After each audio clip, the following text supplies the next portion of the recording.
This is TechCrunch. OpenClaw is finally available on Android and iOS. I'm Imran Sheikh, and your Thursday Daily Crunch starts right now.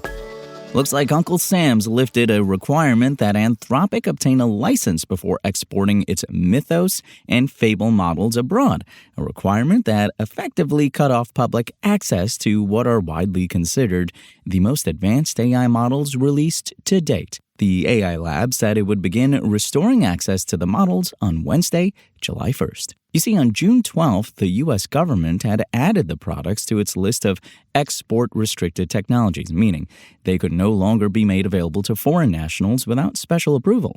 Complying with that rule proved impractical at scale, forcing Anthropic to end public access to the models altogether. Well, now after weeks of talks, Secretary of Commerce Howard Lutnick said Anthropic has agreed to proactively detect and address security risks associated with the models, to work diligently with the U.S. government on protocols and standards and releases for Mythos, Fable, and future models, and to inform the U.S. government of any malicious activity. Now, Anthropic had already publicly pledged to do much of this voluntarily months before the export rule existed. That's part of why cybersecurity experts were skeptical of the restrictions in the first place.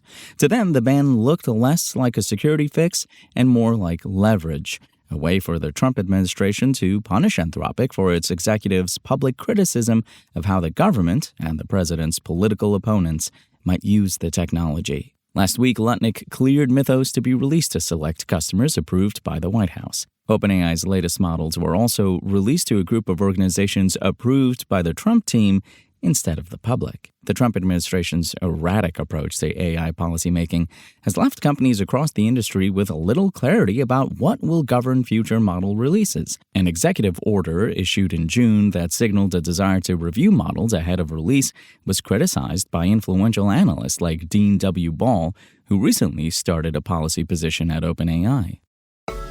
In other news, Meta has spent billions of dollars developing AI and building out data centers to support it.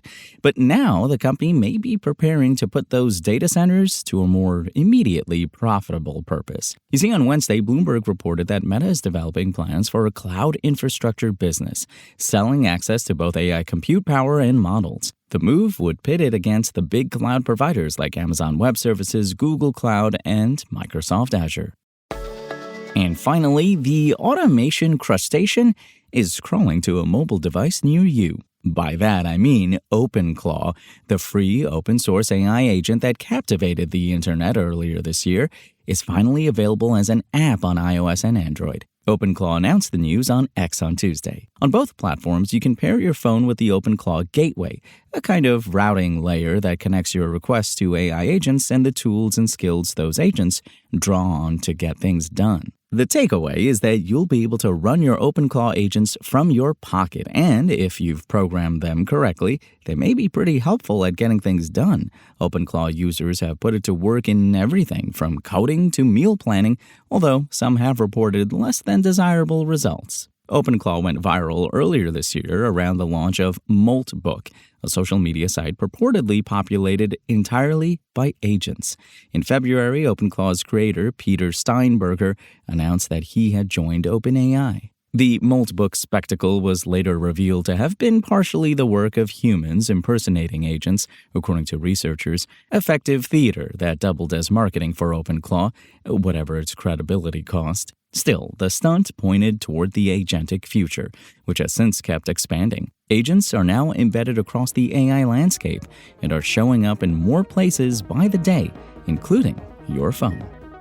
And folks, that's your Daily Crunch. Today's stories were reported by Tim Fernholz, Rebecca Balan, and more awesome TechCrunch journalists. We'll see you here tomorrow, same tech time, same Crunch channel. And until then, find us at TechCrunch.com.